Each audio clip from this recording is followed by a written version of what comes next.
Hi, guys. Welcome to the Real Talk Sports Show recap. I'm your host, Minister Jonathan Simmons, and we appreciate all those of you tuning in here. Hi. Well, the Falcons are rough. I mean, they're rough. Once again, the Falcons find a way to snatch defeat from the jaws of victory. I don't get it. I just don't understand why this team cannot seem to figure out ways to win. I don't get it. I don't know why they can't just seem to find a way to play winning football. Why they can't close out in the clutch. It's just incredible how this team just cannot seem to find a way to do what it needs to do in the clutch. I mean, defense once again played well for 3 quarters and 2 minutes. But once again, at the end of the fourth quarter, found a way to give up the game-winning touchdown. And like I said, guys, I don't even know I don't know what to say anymore. I mean, who gets to blame for this loss? Is it the defense? Well, kind of maybe, because they again gave up the game-winning touchdown late. So maybe we can blame them. I don't know. Maybe we can blame Arthur Smith for not taking the field goal when it's available, trying to get another fourth down call. And you can only blame him so much for this. I got to blame him a little bit only because you're going 50% on fourth down conversions. So I'm thinking you already made one. So the second one, you might have went for the field goal because I'm thinking you got 5 minutes left to go in the game, plenty of time. Even if the Cardinals had come down to score, you still would have had the ball back for one more shot. Now, maybe he's thinking, hey, we're running the ball well. We're not passing well. We can't get chunk plays. It's taking us 4 or 5 minutes to score. So I'm going to, try to get a score now and get my team in the lead. And maybe that's the thinking. But at the end of the day, I don't know what to think anymore about this team. I had felt that this team, had the weapons to be able to make a playoff run. They have consistently blown opportunities. This was a great opportunity today. You had a situation where the Saints lost. If they won today, they would have been tied for first place and now technically playing to be in sole possession of first place after a bye. But instead, now they go into the bye with their third consecutive loss. I don't know, guys. I mean, I'm at a loss for words. I mean, we touted this defense as being very good, but like I say again, what we've seen over the last 3 games, especially the last 2 games, is a defense that didn't know how to close out games and make the plays when they absolutely had to make. And in both cases, what's so infuriating is both the quarterbacks had not played for much of the season. You had one guy, basically, they were drawing up plays last week just on the fly. I mean, just a terrible. And I guess what was the most disappointing is the plays that both Murray and Josh Dobbs made last week are plays that are kind of common sense stuff. You have to make containment on running quarterbacks. And in both cases, you have them third and a mile. You got them third and long. All you have to do is try to keep the guy somewhere in the middle of the field and make a tackle. Even if you give up 6 or 7 yards on a scramble, 8 yards on a scramble, it doesn't matter because now you got a 4th and 4, 4th and 5. But in both cases, not only do you let the guy, scramble out, but get a first down and more. Yeah, just terrible play by the Falcons late. And then offensively, the same thing. This team, they're hot in the first half. Offense is clicking like crazy. Then I don't know what happens in the second half. The team makes an adjustment, and then the offense doesn't know how to play. Or we see what we have today. Offense goes to sleep for basically all the second half, then comes alive in the fourth quarter for one good drive.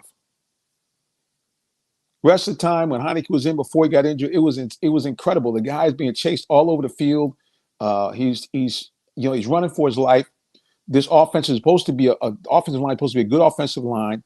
The continual gaffes with penalties that disrupt drives, that cause the rhythm to get disrupted during the game. That's why they can never get a passing offense going on. Think about this: the Falcons, although now I like to do good news, bad news. The good news is the Falcons' running attack was exactly what we saw earlier. 180 yards on the ground. They really ran the ball very well, especially on the last drive, which they seemed to always be able to do that. But when they really needed to kind of get some continuum going, when they really needed to get a drive, a couple of times in the second half, when they really needed to get things going, they couldn't do it. Now, here's what I'm thinking. I understand the team scheme. They make changes. But one thing the Falcons seem to be doing pretty well And I think that any running team has to kind of stick to this. If you are a running team primarily, your quarterback has to do what Desmond Ritter has done, to his credit, very successfully in the red zone. That RPO, that's the Falcons' key right there. They should be running that way more than they do, because both Heineke and Ritter have shown they can throw pretty well running outside the pocket. The other thing, too, is you're able to run the ball much better when you're doing those RPOs. Guess what happens? The defense now, they can't always collapse on the running back, knowing that the quarterback may, in fact, sneak out or leak out of that back end. So the RPO really has to be more of uh, uh, more really of a regular part of the Falcons' game plan. It can't be just in the red zone. I know people say, well, if they do it more often, they're going to stop it in the red zone. You can't worry about that. Because, see, I believe the RPO, if the Falcons begin to run that more consistently, it's going to actually open up their passing game and provide opportunities where, don't get me wrong, I think it's great that they have all these big receivers and they can make these contested plays. But at some point, for the Falcons' offense passing attack to be more efficient, you need more time when guys are running either one-on-one or you're hitting guys on the run. That's how you get chunk plays. You can't get chunk plays in the passing offense and everything's a contested ball. Everything's a jump ball. Every time you're throwing into coverage, you got a one-on-one, the sideline guys to jump, you're doing a back shoulder fade. I get you. But at some point, you need to, if you want to get chunk plays, you have to find ways for your receivers to get one-on-one. You have to find plays for the receivers to catch the ball while they're in motion. Now, they found a spot in the zone. If you want chunk plays happen when, again, receivers are moving. They can get the famous yak, yards after contact or yards after catch, and that's how big plays are made. And the Falcons right now have been unable to do that. Another thing I would say is this. Kyle Pitts, I think the biggest problem with him, the guy's not 100%. And I think really since he's gotten injured, he's been very tentative in his play, especially the willingness to make plays where he would potentially put his body at risk. I think the injury has spooked him. I think he wants no part of that. And I think because of that, it really would be better to me. Kyle Pitts is not really, quote unquote, a game changer at 85 or 90%, which appears like he is right now. Kyle Pitts is only a game changer at 100%. And I don't know, to be very candid, if we're going to see that until maybe next year when hopefully he has a whole offseason to totally recover. Because like I said, I think the guy's not 100%. I think the guy is afraid of injuring himself again, and he's not willing to make plays where he possibly can take a hit while being exposed or being in a vulnerable position. And at the tight end spot, that is an absolute that you got to have. I'll give you an example. If you watch today's game with Minnesota, again, they won over the New Orleans Saints. I can't call the guy's name Hawkinsworth or Hawkins Smith. You guys know what I'm talking about. He had over 100 yards reception, but 2 or 3 of those catches, man, that guy took some hits, flipped them in the air, had to leave the game and come back. Well, that's the kind of catches I'm expecting from a guy who's, quote unquote, a game changer. Yeah, I'm expecting him to kind of give his body. But don't get me wrong, I don't see anybody get hurt. And it's easy for me to sit here at my couch at the house and say, hey, man, you got to stretch it all out. But at the end of the day, you picked him because of his ability to do that. You picked him because you said he's a generational player. And see, all these guys, they talk about generational players for the Falcons. This is what I know. You can go back and look at anybody you want to talk about. You can look at current guys now, George Kittle. You can look at Travis Kelce. I know you're saying, Jonathan, these guys are all pros. You can even look at the guy today for the Vikings. You can look at the tight ends for Detroit. All of these guys are making way more plays than Kyle Pitts, and they're making plays even though teams know that the ball is coming to them. And primarily it's because the offensive play calls allows them to make catches much more frequently than the Falcons when they have mismatches. Because here's the thing. I mean, I'm all for contested ball, but it should be a guy at 6'5", 6'6". If you got a defensive back at 5'11" or 6 feet playing him, that ball should be able to go to him where he should be primarily in single coverage. I'm thinking if you scheme it up right, maybe I'm wrong of looking at this, but I'm thinking if you got the right scheme, when you have those kind of quote unquote mismatches, your playmaker should be able to make plays. Now, Drake London today did exactly what he's making catches the way I'm expecting Kyle Pitts to make catches. That spectacular one-hand juggle catch, that's what we need. But again, here was the key. He was one-on-one against a smaller defender. And see, I'm thinking to myself, okay, why don't we have more of these mismatches? We say all the time that the Falcons playmakers should have mismatches all over the place, but we really don't see that consistently in the passing game. So who's to blame? Who do you guys think to blame? You can pop it up. I'll see your comments on social media. Who do you think is to blame for this loss? You think it's just, hey, just it's a whole team loss? It could be. Let me point out another problem I have. This offensive line we have that PFF, Pro Football Focus, is rated such a top offensive line. I tell you the thing is driving me mad. Your three highest paid offensive linemen seem to be the guys that are getting the most penalties in these games. You go check. It's usually when they call penalties. McGarry, it's the veteran Matthews, or maybe not so much on Lindstrom, but definitely Matthews and McGarry. I'm like, hey man, what's going on? Because you're paying these guys a lot of money, and if Falcons fans remember, it was Jake Matthews that had a penalty that I don't say caused the Falcons to lose the Super Bowl, but certainly when they had that final drive, it was a Jake Matthews penalty that forced the Falcons to snap the ball again, and then Matt Ryan made an ill-advised drop back and allowed a sack, which put them out of field goal position after they were basically could have cemented the game with 3 runs. But that's a whole different story. That's my irritation. All these guys you're paying these big money to, and these are the guys that just can't get it done. All right, guys, like you see, I'm going to wrap it up real quick. I just want to do this quick little recap. Yeah, Falcons go down. Just another bad loss for the Falcons. And again, once again, to a quarterback who kind of really was suffering from rust. I mean, a quarterback that hadn't even played all season. And once again, the Falcons find a way to make a rusty quarterback look like they were all world, look like they were all prime. And again, I'm not taking anything away from Kyler Murray. Kyler Murray is a outstanding quarterback before he got injured and before all the drama he had with the new contract. He was must-see TV. And today we saw Kyler Murray that the NFL saw a couple of years ago, a guy that basically had the uncanny ability to extend plays a la a Fran Tarkenton. For those of you who don't get that reference, go look it up on Google. To scramble around and add as much as 5 or 6 seconds onto a play. And he did that to the Falcons. Even the Falcons, I'm thinking you should know what you're getting.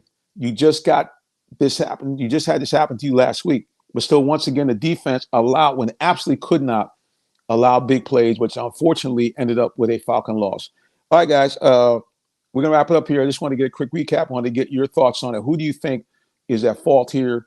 Do you think anybody should be fired? I mean, this is a team that you spend all this money on offense, and we have offensive playmakers doing very little to change the outcome of the game. When I say change the outcome of the game, causing the Falcons to win. And we definitely don't have a real playmaker, that dude, on defense.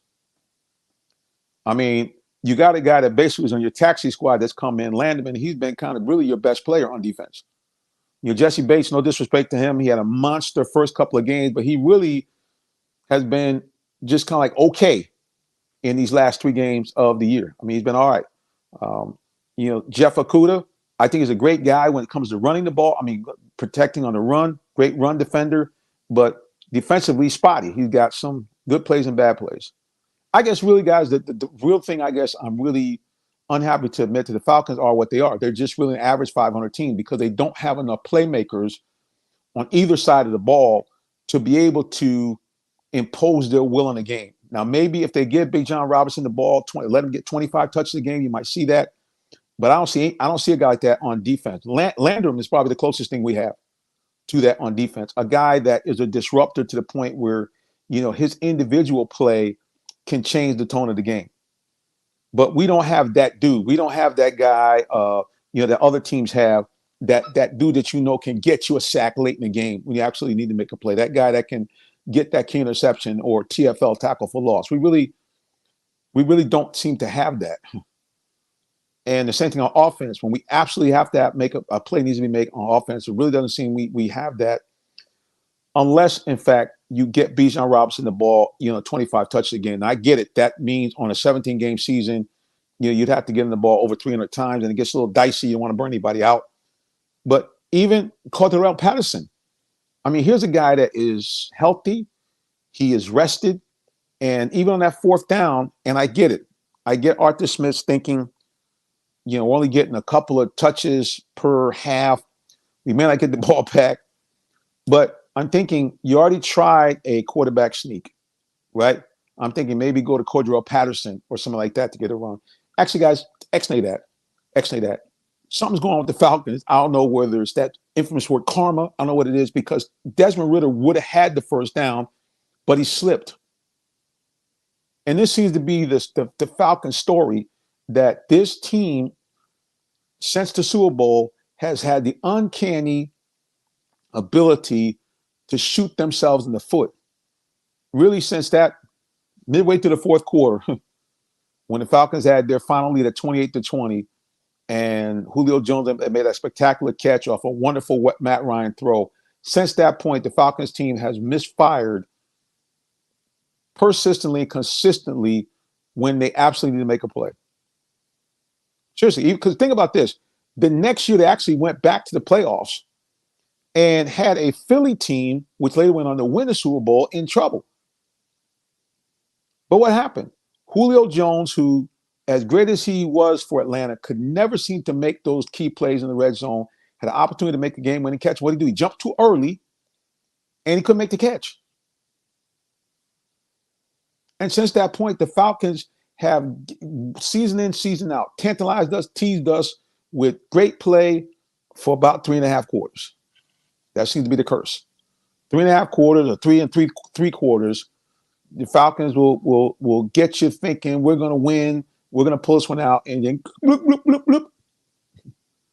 They find a way to fumble it up. Listen, I'm going to take a quick little break here, and I'm going to come back and ask what your opinion is about this. Remember, the Real Talk Sports Show is brought to you by our title sponsor, Allen Vigil Ford and Lincoln. They're our premier sponsor for high school football. We'll come back in just a minute. We'll try to get your comments again. Put them on social media while the advertisement are running. We'll be back with more of the Real Talk Sports Show update post-game. Falcons go down again. They're killing us. Did you know that Allen Vigil Ford in Morrow, Georgia also has Lincoln? Over 35 years of using the Vigil Touch to provide excellent customer service, works hand in hand with the Lincoln Motor Company to provide a luxurious and seamless way to acquire your next luxury vehicle. Lincoln has an array of full-service complimentary owner benefits. These benefits include hospitality partnerships, service pickup and delivery, all which can be accessed through the Lincoln Way app. You can even contact the 24/7 concierge to have someone assist you. Come and see our great inventory of new and pre-owned Lincolns today. Call 678-364-7345 to make an appointment with one of our brand champions, or shop 24/7 online at allenvigillincoln.net.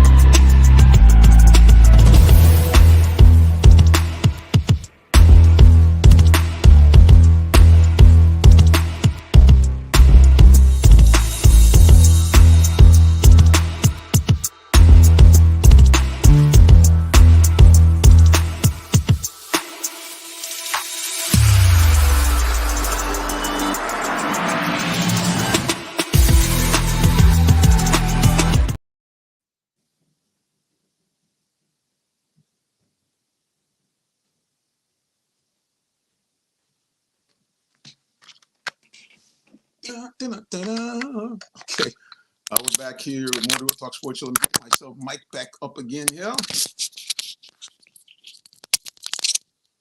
All right, we're back here with more Real Talk Sports Show. Again, I'm your host, Minister Jonathan Simmons. You see, you can follow us, please, anywhere on social media. Let me close the door. You follow me on social media, Real Talk Sports, the number 7. You can follow the show. You can follow me personally at Minister J. Sims. So you know the story, guys. It's who do you think's at fault here? Is it just Arthur Smith? Is the situation where we just have a Falcons team, which we drank the Kool-Aid? They're really not that good. What do you think about the situation, what we're going on right here with the Falcons? Whose fault is it? Is Arthur Smith bad play calling? Is our offensive line? See, the difficulty is that we never know who's going to be the culprit as we go from game to game. Because technically, Arthur Smith called a decent game today, certainly they ran the ball. They got back to that, just playing a smash mouth stop if you can. Bijan Robinson got plenty of touches. Tyler Algiers got key touches. Cordero Patterson. And they ran that RPO for touchdowns. And then certainly before he got injured, Taylor Heineke made some great scrambles to help the Falcons keep the ball moving and get a key first downs when he was in trouble. And I think that was one of the things that they got away from the second half. I understand people say, the NFL, you got to have a drop back quarterback. I get that. But when you know your offensive line is a much better run blocking team than pass blocking team, you have to find ways to play to your strength. And for me, the RPO is the Falcons' strength. It just is. I know Arthur Smith today, he dealt with the fact that his ego doesn't like the fact that his team runs a lot. And as he said, we're playing like military academy football or 3 yards in a cloud of dust. It doesn't matter because clearly the Falcons have shown that they're a much better run blocking team than pass blocking team. So for me, it's like, hey, man, you have to do what you do what you do best. And now the only thing I think he has to work on is finding some way to get his wide receivers and his tight end open for more play. And you're going to have to find ways to, scheme Kyle Pitts open. I mean, put him in motion. Start drawing some plays where, like I said, everything is not always you're thrown in the middle of the field in front of 2 and 3 guys. You use the play action fake is effective when you're running the ball. And last thing I'm going to say here before I wrap this up, speaking of running the ball, one thing they did today is that they kept after it. They stayed with it. That's what you have to do when you run, because you see late in the game, when you continue to run, even when you get 2-3 yards early, late in the game, teams get fatigued. And that's what we saw on that final touchdown drive. So that's what I would just encourage Falcons fans, Falcons do right now. Continue to run the ball. They did exactly what they needed to do, got the running attack back on track. They had 180 yards on the ground. Just were incredible. And Bijan Robinson was what the fans have been expecting and seeing. This guy looked like, a future Pro Bowl player. But again, I go back to the same thing, not to repeat myself, but I'm going to repeat myself. They need to stay with that RPO. It has to be an integral part of their offense. And they're going to have to find ways to, if they are going to go to play action fake, they have to find ways to get guys open into single coverage plays downfield. And then when out there, they got to make plays, So that's really it. Like I said, again, I have really no disagreement with Arthur Smith today. The only thing is that when they had that second 4th down attempt, I think they probably should have went for the field goal. I understand his thinking that the offense, because it's primarily running, is eating up a lot of clock. And with 7 minutes to go, I guess he's thinking, hey, if Arizona goes down and scores again, that we may only get the ball back one more time, or we may not get the ball back. Maybe that's his thinking. Or if they score a touchdown, we're still in a position where if they had scored a touchdown, if Falcons they kicked the field goal, then the score would have been 22-20. As she's thinking, hey, if they go down and score a touchdown, we're still down 2 scores. So I get kind of his thinking, but to me, if you're playing the odds, if you're only hitting the 4th down conversions 50% of the time, you just hit one earlier in the drive. I'm thinking, okay, well, maybe either A, you run a different type of play. You let Cordero Patterson come in there and see what he can do, or Tyler Algiers, because they both can punish you and have a way of falling forward, for yardage, versus, maybe the quarterback sneak. But again, the realities are, if you go back and watch the play, he slipped. Had he not slipped, he would have got it. And they missed the 4th down by literally about 6 inches. So I guess, what can I really say? Bottom line is that the Falcons found another way to lose. Like I said, in key points with the defense, especially that turnover, the defense got them the ball back. The fact they couldn't score on that drive, they couldn't get a touchdown there. I think that was really, really big. And then, of course, at the end of the game, the defense's inability to stop these chunk plays. That's going to haunt them apparently all season long. And they're going to be in trouble, because against the Saints, that's one thing that Jameis Winston does do well. He'll throw the ball back to you, but he can hurt you in the big plays because he's got a big arm. So the Falcons really, once again, find themselves from being in a position which they have been all year to really get a stranglehold on the division. Now, once again, playing for their lives. Fortunately, the Saints lost, so the Falcons still have a shot, but now Tampa Bay's won. So Tampa Bay, I think, is either tied with them or one game behind them. So now you can hear all the Falcons say this, and it is true. is all in front of us. We're going into the bye week. They are now, I guess it's 4-6. They have 7 more games to play, and they have, I think, 4 or 5 more games in the division, including 2 at the Saints. They right now have the best record in the division at 2-0. So, in fact, if they come out next week and win, even if Tampa Bay wins and they're all at 5-6, the Falcons technically be in first place because they have the best divisional record. So it is still in front of them. I mean, they're absolutely right. So these guys, being professionals, they're going to tell us all next week, oh, it's all in front of us. We still have a shot. But, man, this team has really blown opportunities to put this thing away. But, again, we've seen stranger things happen. And like I tell people, rather be good late, rather be hot late than early. So, in fact, on these last 7 games, the Falcons, if they can go 5-2, 9-8, could win the division. 10-7, I think, will definitely win it. But 9-8 has a possibility to win this division. And we saw it, the Braves were just the opposite. The Braves are the best team in baseball, except when it counted. When they got in the postseason, they fizzled against the Phillies. So if I had my drug, I'd rather Falcons play like this now and they get hot for the second half and go into the playoffs red hot. So let's hope and pray that the Falcons can find a way to do it again. It is technically still in front of them. They come out of bye, win the game against the Saints, and they would be at no worse a tie, even if Tampa Bay won for first place, and they would have all the tiebreakers because they would be 3-0 in the division. So, bottom line is for Falcons fans, there's still yet hope. But doggone it, man, it's frustrating watching these Falcons Falcons games. These teams just drive me crazy. All right, guys, again, we appreciate you for locking in on this since post-game. I was expecting to get more rents on social media. I haven't seen anything pop up. Let's see if I got something here. Oh, here we go. All this time, I couldn't see, guys. I didn't have my glasses on. Sorry about that. Let's go to social media here. I'm also doing this from my phone. Todd says, Pitts, where he at? And Bobby Boston game, like I said, brother, I can't see right now because I don't have my reading glasses on here, but hopefully you guys can see it. And he's talking about we don't play to our strengths enough. That's true. And Bobby Blaskin also says, if I can read that there, easiest schedule in the league, and this is where we're at.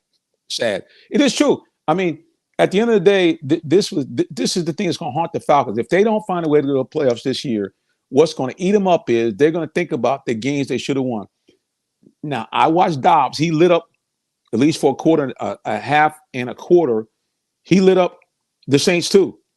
I mean, Minnesota was up 27-3 midway through the third quarter, and he was electric, doing the same thing he did against Minnesota, they did against us. But as the game went on, as the Saints offense got better, they kind of solved Dobbs and really kind of shut him down in the second half. But at the end of the day, there's really kind of no excuse that you have a 3rd and 10 plus and the lead that you let a quarterback not only get the first down, but get it with his legs and had him dead to rights. But because of poor fundamentals, maintain your containment and good tackling, in both cases, that cost the Falcons a win. Because as good as Josh Dobbs plays, you got 3rd and 17. I think it might have been 4th down. You got him dead to rights. You got the pressure, but you can't get him on the ground. And instead, you let him break containment and get a first down. And, of course, leads to the game-winning play. You got to play 40. You got to play 60 minutes. And that's the one thing this Falcon team has got to learn. They got to play the full 60 minutes. And this team still doesn't seem to get a handle of that. They play well for, like I said, 3.5 quarters, 3 3/4 quarters, 3 5/6 quarters. But when it really matters, this team can't seem to make the plays they need to make to win ball games. And when you're an average team, that's the difference between what the record they have now, 4-6, or being 6-4, or possibly even, 7-3. Yeah, I mean, this is just where we're at. I mean, they beat a Houston team who, they're smoking everybody now. They beat Houston. They found a way to keep C.J. Stroud in check. Now, I grant you, this was early in the season. I think if they play Houston now, it would probably be a different story because this guy is rolling. I mean, he's having a rookie season for the ages. But again, it's going to be. Let's go to H.C. Hardy here. And again, guys, I'm gonna do this. I'm gonna take a break here for a second. You guys just hang out with me. I'm gonna disappear off the screen. I'm try to find my reading glasses because I'm doing this from my phone. I wanted to pop this up real quick, and I cannot see your comments on social media. So hang tight. I'll be back in just a moment. Don't go anywhere. You're watching the Real Talk Sports Show. And the minister going to get his glasses. just hang tight. We'll be back in just a moment. Hang in there.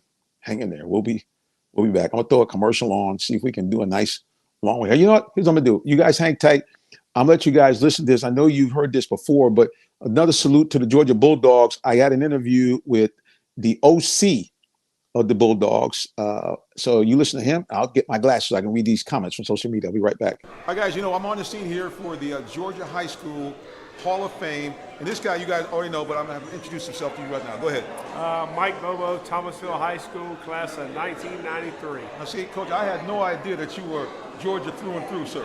Yeah, I'm all about high school football in the state of Georgia. My dad was a high school coach. It's a special night for me tonight. One, I got inducted to the High School Hall of Fame, but just the guys that were inducted tonight, I grew up watching my whole life. Guy McIntyre, who you just interviewed before, is from Thomasville. I played on Guy McIntyre Field growing up in Thomasville, Georgia. When I was in the 4th grade, he came to the lunchroom, and I got an autograph from Guy McIntyre. Made my day that day, and I wanted to grow up and play at Thomasville High School because of Guy McIntyre. And then to be inducted in the Hall of Fame the same day is unbelievable. That's got to be cool for you, but it's from both ends. Not only the guys that you grew up watching, but so many guys coaching. Oh, I know. What does it make you feel to see all these guys, Rennie Curran and some of the other great Georgia Bulldogs out here tonight? Well, Rennie Curran came up tonight, linebacker from Brookwood. I had that area, recruited him. I always made him wear boots when he came on a recruiting visit because he wasn't very tall enough. And he had success at Georgia, and his parents, and they used to feed me those hot peppers on official visits. And then DJ Shockley, man. I broke down when he came up tonight. I started crying. Just ambassador for the state of Georgia. Everything he means in the state of Georgia. I love DJ Shockley and have a chance to coach him and get to know his family and his dad, mom, brother, sister, and now his wife Portia and his kids. And to see him get inducted tonight, just a special time. Quincy Carr, Jarvis Jones, Charles Johnson, Adam Meadows. I was an average player and got to surround myself around a lot of good players. And to see them have success, whether I played with them or coached with them tonight, is very humbling. It's going to make you feel good. You're part of a season that you're working to be legendary, trying to get that 3rd one in a row. But yeah, Coach, we just wanted to... Are you in the market for a new vehicle? Well, check out Allen Vigil Ford Lincoln in Morrow, Georgia. We have one of the largest inventories in our area for both new and pre-owned vehicles, so we're sure to have something for everyone. Family owned and operated since 1982, customer satisfaction is our #1 priority. Come see our full lineup of vehicles and find the one that best fits you. Give us a call today, 678-726-5739, or shop us 24/7 online at allenvigilford.net. All right, doggone, I can see now. I got my glasses. Praise the Lord. All right, we're back here at the Real Talk Sports Show. Let's go to social media. I know there's been some great comments here. I'll close the door so we can see what's happening. Let's check some of the comments we have on social media. H.C. Hardy said, the Falcons have 4 penalties for 43 yards, and Arizona had 11 penalties for 112 yards and did not capitalize on more. Right. Yep. Todd said, we move bodies to Meade, build a stadium. Todd also has said here, preacher, Falcons are in a terrible run organization. H.C. Hardy said, bring back Matt Ryan for leadership and help these quarterbacks, or put them in, if necessary. Situational offense requires an experienced quarterback that understands the progressions. HCRD, we already talked about that. Yeah, he's had the 4 things. Okay, so bringing Matt Ryan back. The problem is the Falcons can't block. I don't know what it is about this team, why they can't seem to find a way to get offensive linemen that can pass block. But this is an ongoing problem with this team. And like I said, I don't even know what to like I said, I don't know what to say anymore. I'm just a complete loss. Every week we go through this crap. It's the same old story. Team plays great, has 2 or 3 good drives during the game, maybe 2, but they always seem to blow a key opportunity, would have the ball where they could score a touchdown, but they end up scoring a field goal, or they forsake a field goal and get stopped and get no points. And see, with this team, to me, it's like this. I understand that, earlier in that drive, it made sense to go for fourth down because you really needed to get something on the board, and that field goal attempt would have been a little dicey. But in the second one, I'm like, hey, man, just go ahead and go for the gusto and just get some points. Because when you know your offense is not that good, you have to get points when you can get them. And, again, people say hindsight's 2020, and they just got it. And, again, Ritter did slip. But like I say again, man, this team just is amazing me how one team can find so many ways to lose a ball game. I mean, it's incredible. But week after week, this team seems to find a way week after week to lose games. So I'm going to ask you a question again. Who do you think is the problem here? Is it Arthur Smith? Is it the players that just don't execute? What's the problem? Because clearly this week, you got to say this, that Arthur Smith actually did call a better game. When I say call a better game, he understood that, hey, the Falcons are known for running the ball. So they got Bijan Robinson the ball frequently, and he was as he was early in the season. Guy had over 100 yards from scrimmage. He had 95 yards on the ground. He averaged, I think, just around 7 yards a carry. So he was right on, spot on. Algier in his spot attempts. Cordarrelle was good in his spot attempts. And like I said, that RPO, man, I'm telling you guys, that's the ticket. That RPO is the ticket. That's your money, is that RPO. And the Falcons have to learn to run that early and often. And if you remember that game they won against, I think it was Green Bay, Desmond Ridder had 10 carries for 38 yards. You said, well, brother, that's not even 4 yards a carry. That's not the point. See, what that did is that it allows you to run the ball better, as I said early in the broadcast, because teams now have to account for the quarterback. They got to account for him. Now they're thinking, okay, this guy might actually run the ball. And that's really the key. You have to have a situation where when you're running an RPO, now all of a sudden the lanes for Bijan, the lane for Algier become even more available because now the team has to at least respect the fact that, hey, the quarterback might take the ball in that boot and go. And you see how effective it is in the red zone, right? Every time they run a play in the red zone, they guarantee to get yardage or they pick up a touchdown. I'm telling you, this is really, that's the key to that team. And last but not least, they've got to find some ways to get their wide receivers open downfield. And you got to get them in more one-on-one situations. I mean, it's ridiculous that everything has to be a contested play. Everything has to be a jump ball kind of situation with your wideouts and your tight end. Nah, man, I mean, it's like you have to find ways to get chunk plays by getting these guys the ball while they're in motion. Kyle Pitts is a guy I think can be a yards after catch guy, yards after contact guy. But in order for those plays to be made, he has to get the ball while in motion. And you can't do that if the quarterback is – the plays are taking too long to develop. I mean, I don't get it. Everybody else gets their ball in their hand. Bam, bam, bam. The players are open. I see guys running open. But the Falcons, it just seems not to be that way. And I don't know. Okay, let's go ahead and go to social media again. H.C. Hardy said, but if your offensive lineman is not effective on the next level, blocking RPO offense, it will not work. Well, here's my point. The reason why I say that, Hardy, is this. We saw it on the touchdown plays that Ritter has made, and we saw it on the few scrambles that Tyler Heineken made. You see, it's not so much you're getting a ton of blocking, but you're making the defense think about something else, one other play they have to account for.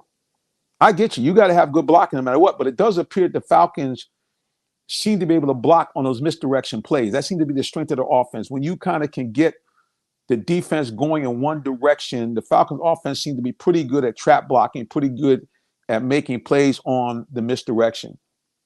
I'm going to go old school on you, man. If you look, don't be wrong. This ain't the 1970s. I get it. But if you remember in the Miami Dolphins heyday, I guarantee you're going back 50 years, and the game is different. So I don't want to. But they had 2,000-yard backs. And let's not even go that far back. Remember when Cam was playing with Carolina? I think one of those years he was at the helm at quarterback. They had 2,000-yard rushers. I think they had two guys with at least 900 yards. Remember that? And remember, what was their slogan? Ground and pound. Now, again, neither one of these guys are Cam Newton. I get it. But at the end of the day, the idea that you can run the ball consistently in the NFL today is true. Because think about it, the Falcons had 180 yards on the ground in today's NFL. And they could have over 200 yards on the ground, I believe. Running against a fairly stout, even though they're 1-8, a fairly stout Cardinals defense. So what am I saying? What I'm saying to you is that this team has to work to their strengths. And their strength is running the daggone ball. And their strength is the RPO. And they have to find one more thing to do, which is to find a way to get their wideouts and their tight ends open in more situations where they can make big plays either down the field or making plays on yak, which is yards after contact or yards after catch. If the Falcons can find a way to do that, then they can go to playoffs. And again, I'm going to repeat the mantra that the team will say. It's still all in front of us. And the reality is it is. And here's the thing in the NFL. We've seen this before. We see it right here before our eyes. We've seen team goes on 4 and 5 game winning streaks. So it's not impossible because this team has shown times of brilliance. We saw it today. We've seen it in every game they played, except against Detroit. Detroit really kind of shut them down pretty good. And we can see now Detroit is one of the best teams in the league, so we can understand that. But at the end of the day, we see that this team has the potential to be a playoff contending team. We just need to see them play 60 minutes. And we need them to find a way not to shoot themselves in the foot with either bad penalties or these chunk plays by the defense. Because I think that's driving everybody crazy. These chunk plays that the defense gives up, I think everybody is now aware that the Falcons can be had on big plays down the field. As good as they are in terms of, trying to bend but don't break, they do break. And unfortunately, they break when it absolutely is imperative that you don't break, which is a problem in of itself. So anyway, last time about what do you guys think the Falcons need to do? You think it's the coach's fault? Do you think the players are just not executing or just all the above? Because that's what it seems like right now. It seems like this whole team is dysfunctional, especially when it counts. Like I said, again, they're great, in between. Sometimes the midway through the first quarter to about 3/4 of the way through the fourth quarter, this team seems to, look good. They show you flashes of brilliance. You're going, man, they can do it. They're going to be a playoff team. They're going to ball out. And then they just disappear. They just disappear. Or the defense makes that, just like we saw that last drive, or the offense gets down and makes these ridiculous plays. They get holding penalties and plays called back. I mean, we've had a couple of key runs for touchdown, another thing called back, especially in the red zone. I mean, they're brutal in the red zone. Brutal. Falcons are brutal in the red zone. And my question, and the thing that kills me is usually the guys that are making the bad plays in the red zone are the guys that those quote unquote studs on their offensive line. McGarry and Jake Matthews was a veteran. So anyway, guys, I don't know what you think. You tell me who's at blame here. Let's go to social media here again. I'm missing a lot of quotes here. I'm gonna go back to some early quotes here by Bobby the Blasting He said, hey, we don't go to our strengths enough. And so again, today, to their credit, most of the time they did go to their strength. You really can't argue with 180 plus yards on the ground, especially in an NFL game. Yeah, I know the Cardinals were 1-8, but their defense is pretty good. So, I got no problem with that. My problem is 85 yards passing, not including the sacks. So probably they netted about 70 yards passing today. That you ain't going to win games. I tell people every week, I say the same thing every single week when I do my pregame. For the Falcons to be able to be a playoff team, a consistent winning team, they need to have at least 200 yards passing. They need to have about 150 yards on the ground for a grand total of 350 or 360 yards. If the Falcons can find a way to do that consistently, this team is a team that is a playoff team, a team that could be very dangerous in postseason. But they have got to absolutely find a way to get this passing game more consistent. Like I said, again, I'm very excited about the fact they're running for 180 yards. I'm very excited about the fact Bijan Robinson had over 100 yards from scrimmage. But man, you had two different quarterbacks and combined, they couldn't throw the ball for 100 yards. Combined, you couldn't get 100 yards passing in the NFL. I don't get, and they still almost won the game. The crazy thing is with their quarterbacks not throwing for even 100 yards, the Falcons still almost won the game. And that's kind of the thing that makes you believe that this team has got life, because running the ball is one of the harder things to do in the NFL. Has been for years. So if they could just get, I'm not looking for them to throw for 300 yards. I'm telling you, the magic number for them to win is 200 yards passing. I think if this team could average 200 yards passing and average a buck 50 on the ground, the Falcons have their winning formula. Let's go to social media here. I got some more comments here. All right. H.C. Hardy says there's a disconnect with the coaches and the players. The way Smith's attitude is towards the media, I can only imagine how he is towards his players. Okay, well, allegedly, the players get along with him good. Allegedly, this whole media thing is, just kind of his thing. He's a little snarky. But even that last week, I'd eat some humble pie. And you see clearly that as much as these guys say, oh, we don't pay attention to the media, we don't pay attention to what the fans say. Well, look, today, what do we see? Everybody for weeks has said, use Bijan, use Bijan. They used them, and what happened? They had a game that, technically should have won. So here's what's going on. I think that on the between the players and Coach Smith, I don't think there's necessarily any bad blood there. I just think that that there are times where, because you are a head coach, because you are the CEO, because the job is based on you and the buck stops at you, you kind of got to go with. It's just like what the old song says. You got to, dance with the one you brought.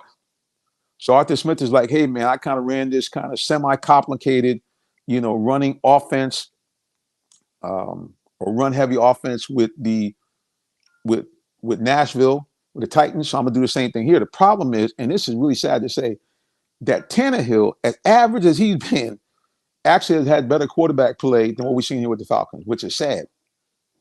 Let's go here and look at Todd. He says it's really time to look at the entire organization and make changes. Yeah, and let's do a little history here. For those of you Falcons fans who are watching, you know what's caused all this, right? It really all unraveled once the Michael Vick situation happened. It did. And then if you remember, the Falcons tried again. They got their last taste when the cornerback from Alabama got popped for the PEDs, and I think got popped for some weed too. Yeah, see, the Falcons now, like the moniker was, we going corporate. We don't want no bad actors. We don't want anybody that's controversial. We want anybody that got too much dog in them. So that's why you see the kind of milquetoast players that we have. I don't say milquetoast, but a lot of players that can't really be dominant game. That's why I stay away from SEC players, I think. Because a lot of SEC players, they got the dog in them, man. But sometimes they come with, I don't say baggage, but they may not be as manageable as other players. Think about this. As great as Drake London has been, imagine George Pickens here in the Falcons. But see, we see George Pickens, like a lot of great wide receivers, got a little deep in him. And so in Pittsburgh, he's had some back and forth with the quarterback. Falcons wouldn't want that here. Even I think Pickens would have been a beast. A beast. Let's go to H.C. Hardy here on social media. He says, if they didn't win the division, if they don't win the division, it's time to get into the Sean McVay or former Falcon talent scout GM Les Snead sweepstakes. Yeah, I mean, like I said, man, I mean, they're going to have to do something, because you think about this, they continue to bypass SEC players. And again, no disrespect to Bijan Robinson, he played well, but you think about the Falcons and what big Mr. Carter would be here, number 99, and before Grady got hurt, what he would have meant to this team. But again, the Falcons were petrified. Oh, the press would have been all over us, and he would have not adjusted well. Maybe not. All I'm saying is the Falcons have to find a way to get players that can make plays in the clutch. And the other thing, too, is that they have to get a team that has situational awareness, coaches included. These guys seem to don't have an awareness of where you are in the game. Again, I understand the fourth down call was 4th and 1. You just got one previously. But these guys are all about the numbers, right? The odds. Well, the odds have been for the Falcons, they're about 50%. So to me, you just got your 1 of 2. So the next one, you got to go for the field goal, because you got to get some points. Let's go here. Todd says, what hurts Preacher, we never seem to pick UGA players, best team in the country, yet we pick players from Idaho State and try to get cute. Yeah, so if you can look, you know all people saying that Drew Dalman is rounding out to be a pretty good center. If you look at the center from LSU, who I think was on the all-rookie team in his rookie year, they actually had a chance to draft him. And this guy just come off a college championship team, and they bypassed him. All these guys that played on the Georgia teams, they right up the street. You pick them in the. I'm not saying you got to pick them necessarily in the first round, but in the fourth or fifth round. Nope. They rather pick guys from the Big Ten. They want to pick guys from these smaller conferences and try to coach them up. I got you. Every now and then that works. Tyler Algier, it works. To me, as well as Bijan Robinson had played, I believe that if Tyler Algiers was your bell cow back, he's actually a 1,200 yard a year back. I think he's a Pro Bowl caliber type running back because he runs with bad intent. And he can run in between the tackles consistently. And again, this is taking nothing away from Bijan Robinson because he's a great talent. He is, especially his ability to make people miss, especially his ability to catch balls. But Tyler Algiers, who already had 1,000 yards his rookie year, I think that this year he could have been a 1,200 yard back if he was getting, a consistent 15, 20, 22 touches a game. I really do believe that. Okay, let's go to social media again. H.C. Hardy said they need to go after Georgia native Ken Wisenhunt, drafted by the Falcons, that's right, from Georgia Tech a few years back as a tight end. He was offensive coordinator and head coach of the Titans, but got into it because of his record. Got fired, not because of his record, but disagreement with the GM drafting. Who? Guess who? Marcus Mariota. And Todd, facts. We don't need reversion. Or Robinson, what do you mean? Not Roberson, Robinson. Yeah, I mean, here's the thing. I mean, again, I go back to not understanding the Falcons thinking, okay, it's always because this team is so petrified of any controversy. Oh, we're afraid there's going to be controversy. We're afraid they're not going to be a corporate guy. I mean, because really, the whole reason why they didn't draft the young man from right here from Ohio State, why am I drawing a blank? Where's number one for the Bears? Help me out. I can't believe I'm drawing a blank. But anyway, they didn't draft him because what they felt was they had the old clip of him when he was at Georgia being a backup and him making the statement, I can outplay this guy. I don't know why they're not playing me. And what they were afraid of is that if they brought him to town, and please somebody help me, why can't I think of his name now? I'm just stunned. I can't think of his name. Plays for the Bears. Top draft pick, Ohio State. Why am I? Oh, Justin Fields. There we go. They were so afraid that Justin Fields was going to create a problem and a quarterback controversy that they said, we're going to let this guy go and draft Kyle Pitts. And again, Kyle Pitts' rookie year with a quarterback actually getting the ball pretty consistently was pretty darn good and looked like he was on the way to be a top-level tight end. He made the Pro Bowl. And yes, you're right, A.C. Hardy, Justin Fields.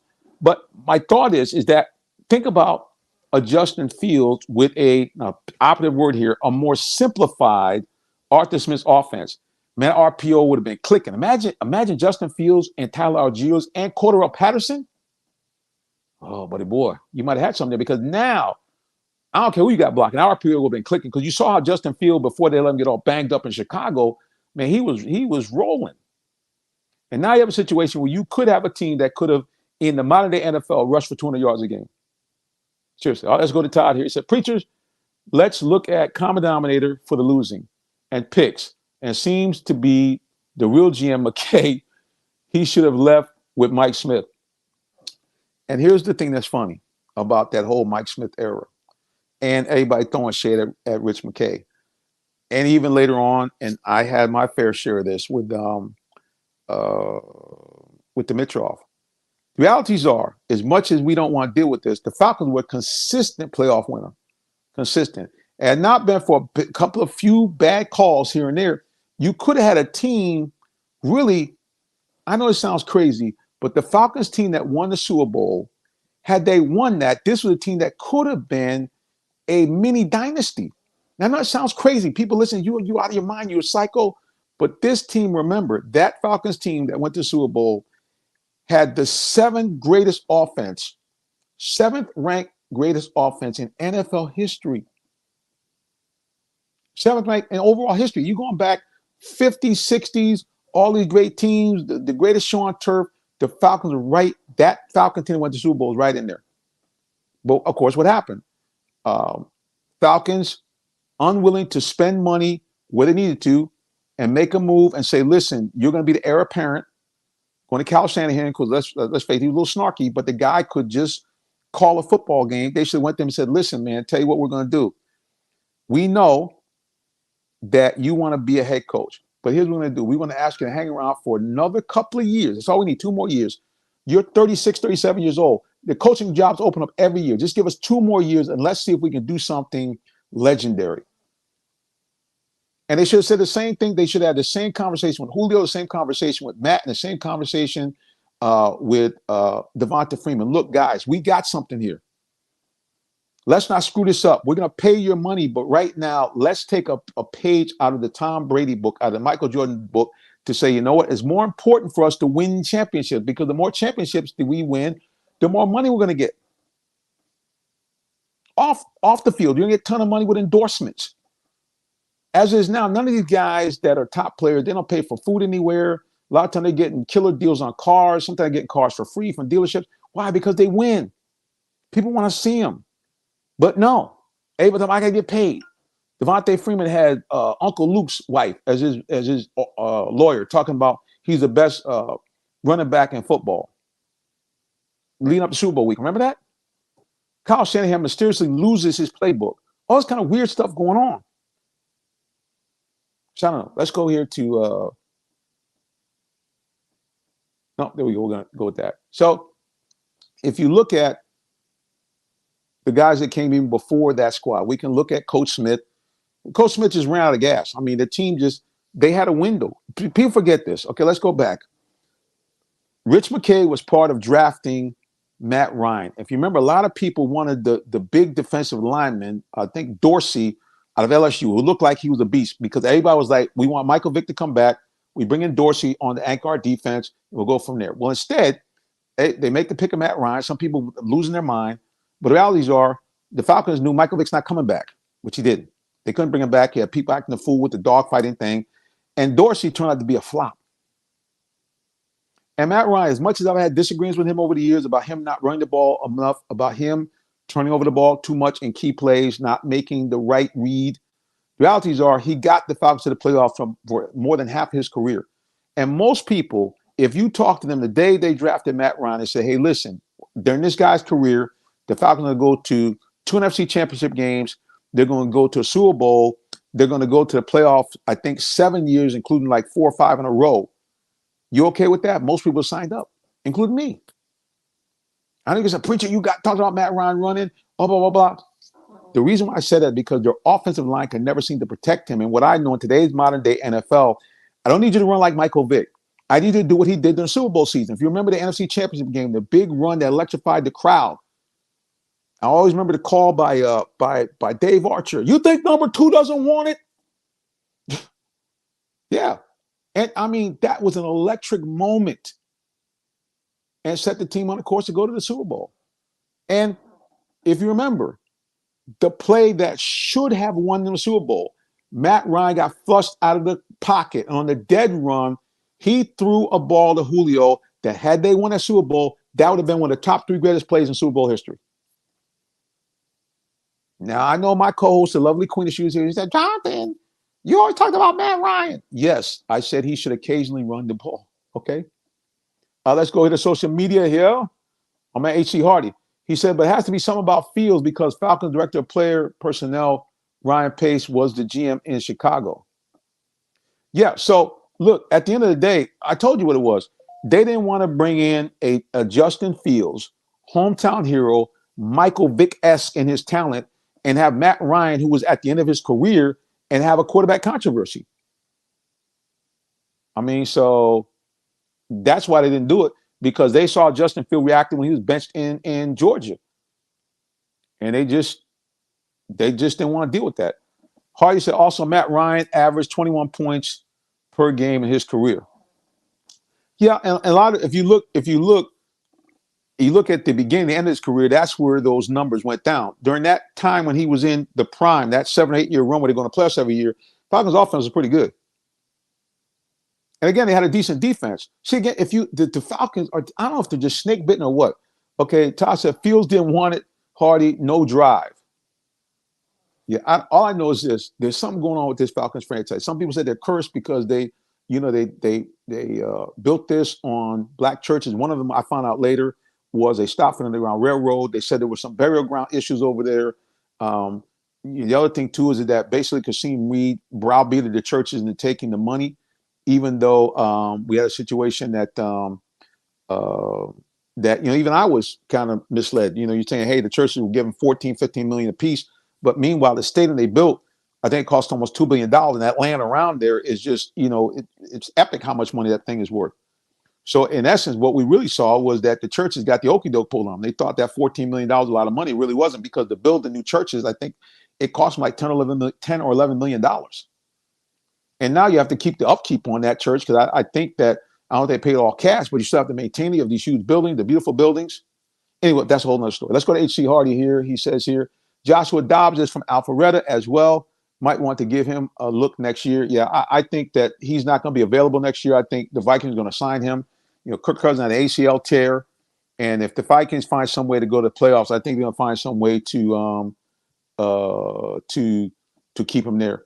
Todd said, "Preacher, they dug up bodies for greed and money." That's what he heard. I don't know if that's true or not. I'm not sure.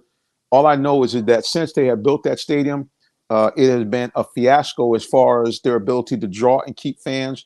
I know myself, I took the Nestea plunge because we were looking to get some sponsors to sponsor some Falcons tickets. So we actually became a season ticket holder. I mean, it's almost like I kind of set my money on fire if they can't find a way to get hot in the second half of the season. I'm selling the tickets. I had an extra ticket I had to sell below market value. And again, I mean, I'm not gonna keep on going about this. At the end of the day, it's like this. This team has got to find a way to win. I don't know if they're hexed, I don't know if they're jinxed, I don't know what the story is. All I know is that this team has just seems to constantly find a way to lose games. It's just crazy. All right, Todd said, "This is the best show you've done, preacher." Well, I appreciate you, man. I mean, I think it's because I'm like most Falcon fans. I'm just beyond. I'm just don't even know what to say anymore. I mean, because like week after week, I'm watching the same nonsense. And again, you're asking people to pay a lot of money. The Saints game, if the Falcons had won this game today, I guarantee you Saints tickets in the nosebleed would have been over $100 a seat. Okay. You have a stadium that is, and don't get me wrong, I understand the stadium is beautiful and people from around the world rave about the stadium, but the stadium is very sanitized. It has the feel of the team itself. It feels very corporate. It feels very aloof. I mean, it's glossy. We're in Atlanta, and they're building up this spectacular hotel right next door, and the stadium hosts all these concerts and games. But the environment for the football fan, the energy is not there. Now, don't get me wrong. I've been to some games where it's been rocking, but there's been nothing, no Mercedes game that I can think of that has been close to the energy I felt in that final year of the Dome when they made that run to the Super Bowl. I got to tell you, I was there for I was there for the Seattle game. The Falcons NFL did something Slim Shady, would not let me cover the NFC Championship game. I had to actually come in at the very end, which at least something's better than nothing. But I was at that game for Seattle, and I got to tell you, I've never felt that type of electricity at my own. I mean, literally, we had guys like myself, and I was at that time, I was in the late 50s. I didn't play no football. We were on the sidelines. Those of us who had sideline, because that time I had media credentials for the sidelines. The energy was so thick. I found myself when they were doing the announcements and talking about the players, I'm on my tiptoes bouncing. I was looking at some other cameramen, 50-something years old, and they're like, "Man, you feel this message?" And just when I was because again, I was on the field, and I was basically shooting right next to AP guys behind the cheerleaders where the guys come out of the tunnel. I never felt anything like that. It felt like I was in the middle of a Buffalo stampede. The crowd, my ears were ringing, and it was just incredible. But they don't have that Mercedes-Benz anymore. They just don't. Okay. Let's go here to social media. Todd says, "Sad day. Never win a ring while blank owns the team." And Todd said, "I was there preaching." Yeah, so you guys who are Falcon fans, you know what time it is. You know the energy is not the same Mercedes-Benz because you got too much stuff going on. You got Mercedes-Benz in the background. You got simulators. Food is cheaper. It's good. You got all kind of lounge areas to sit down and be away from your seats. So, the energy is just not there. It's really all about networking, hanging out, being cool. And the other thing too, you have a lot of fans now who are actually more content to actually hang on the tailgate. And this last thing I'm gonna say, I'm gonna get ready to wrap up here. What time is it? We're getting kind of late, aren't we? Yes, indeed. I appreciate all you guys who kind of hung in with me here as I've been kind of almost rambling. I'm sorry about that, but I'm just so mad that this team continues to take us down this road that ends in a dead end. Just, oh, Lord have mercy. Anyway, the other thing I've noticed here is that this team, there's not the energy that we used to feel. I even felt there was more energy last year. And here's what I go by. When I go to the game now, it used to be if I was going to the game and it got close to 12:30, the traffic was just ridiculous. Like, you were like, man, it's taking you.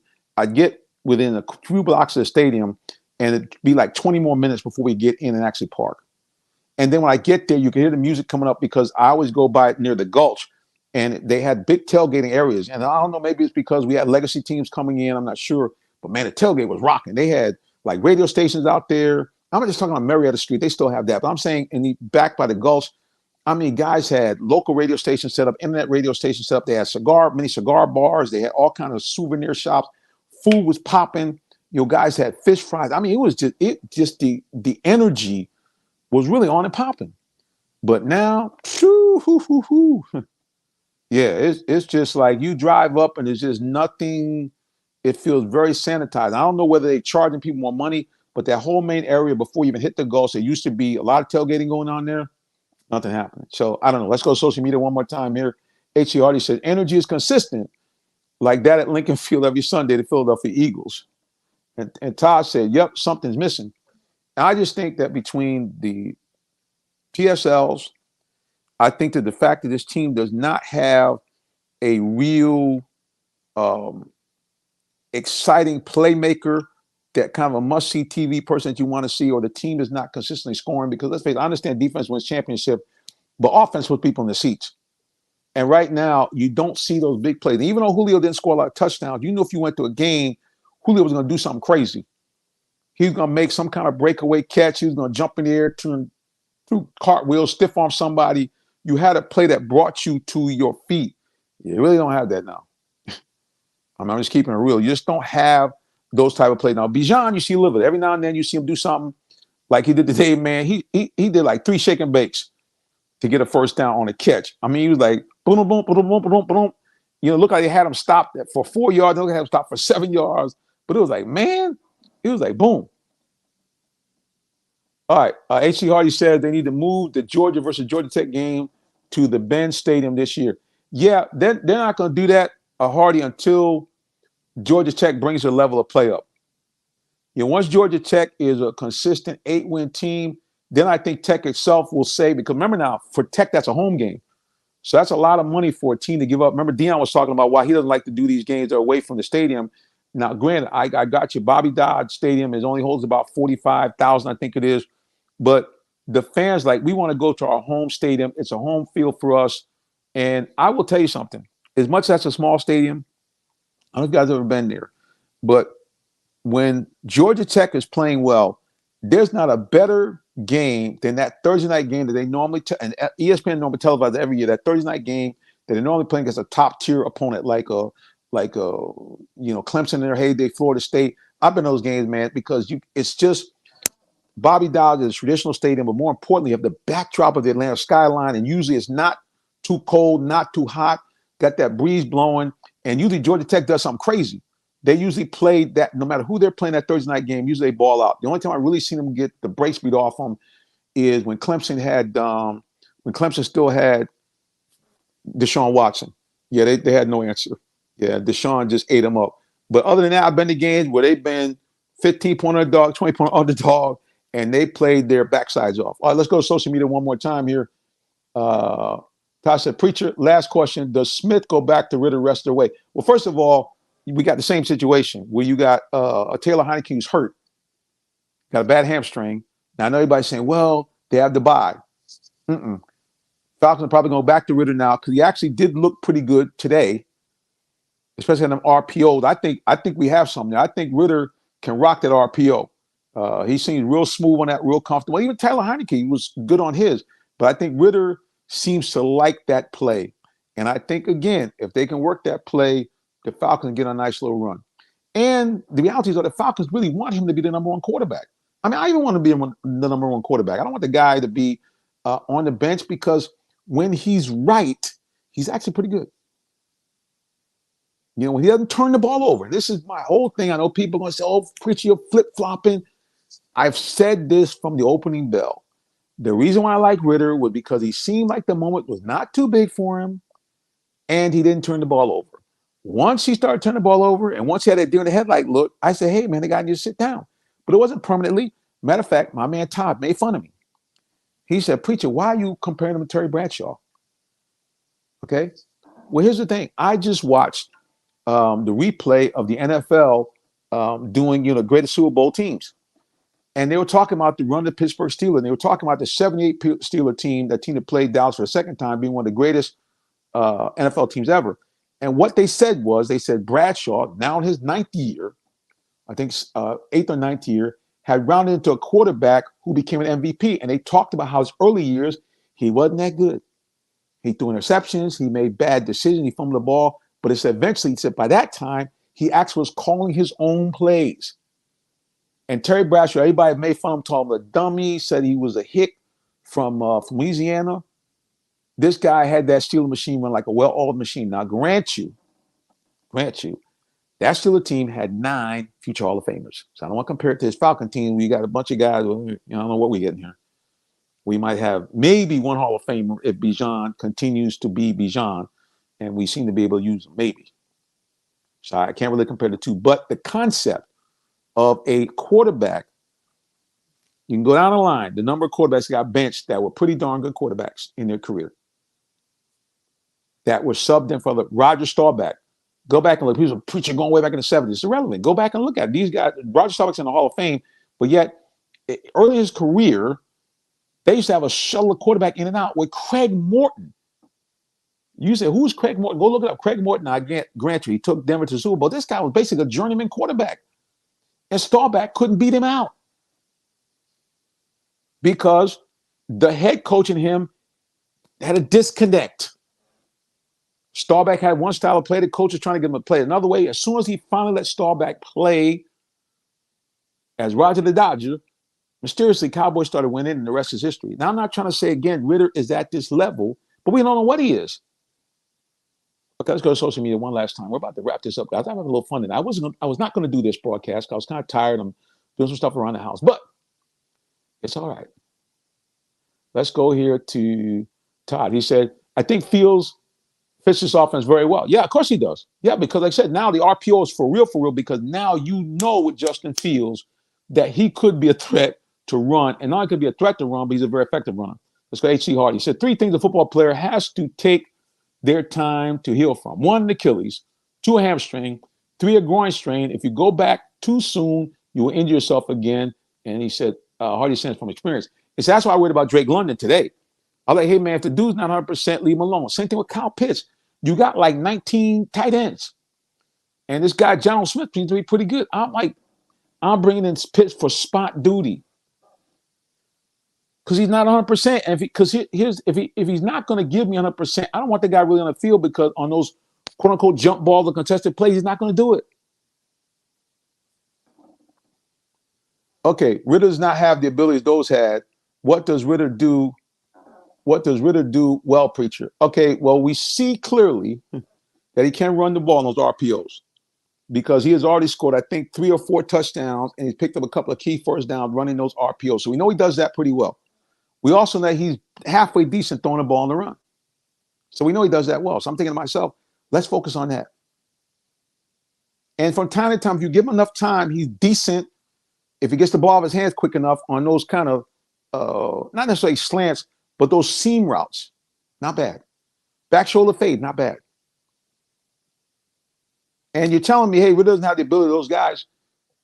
What I'm trying to tell you is that quarterbacks oftentimes are made by the system they're in. And they have to be comfortable. Ritter looked comfortable today because he's like, hey, man, I'm the dude again now. And they kept it simple. I mean, you keep calling these weird. I mean, Justin Fields, the reason why he's having problems in Chicago, they're asking him to read too many things. RPO is you're reading 1 or 2 players. That's it. You're not doing, okay, I got to do this, and I'm looking for a guy on the other side of the field. You're doing all that stuff. You're running, you're doing one or two reads, and then once you make the read, it's either throw or go. Case closed in the story. And so that's the key to this Falcons team. Arthur Smith is going to have to, KISS, keep it simple, stupid. That's why this team, who last week couldn't seem to run the ball an inch, ran for 180 yards. And you're saying, well, the Cardinals are 1-8. I don't care. They have a decent defense. All right, Todd really acting crazy now. He says, I bring in Paul Johnson as an assistant, work with Ritter. Yeah, I don't think they need that. Yeah. All right, guys, listen, everybody's bailing out. I get it. The Sunday night game is on. I got to go. I appreciate you guys hanging out with me tonight. Had a lot of fun. Like I said, again, first I didn't want to do this, but I said, let me pop it up real quick and hang out with you guys. Tyler, I appreciate you. HC Hardy, appreciate you. Bobby Blassingame, appreciate you guys. You guys have been stalwarts on the Real Talk Sports Show. Remember, guys, before this is all over, we are going to go up to our good guy, Sully, in Cummings and have a burger, have some good time, maybe do a live show, bring some people on. And for those of you who want to be sponsors with us and hang out, here's how you do it. It's real simple. Give me a call or hit me up with an email. Email is jsimmons@realtalksports.net, or you can simply call me 678-410-9833. We got great sponsor rates available. And keep in mind, especially during high school season, because we're going to continue to try to bring you interviews from some of the top high school players around Georgia. There is some talk we may do high school basketball, but again, I'm going to need your help as a sponsor, because this is what we do. When we go out, we do these things live stream. We're out there 2-3 hours. We actually interview the players after the game, and then we make a small donation back to the team. So just remember that. You decided to link up with us here on the Real Talk Sports Show. All right, guys, until the next time we get back together again, appreciate you. Much love to you. The preacher says good night and God bless. Or it might be good day. You might be watching the replay. All right, take care, guys. See you. We're out of here. Peace.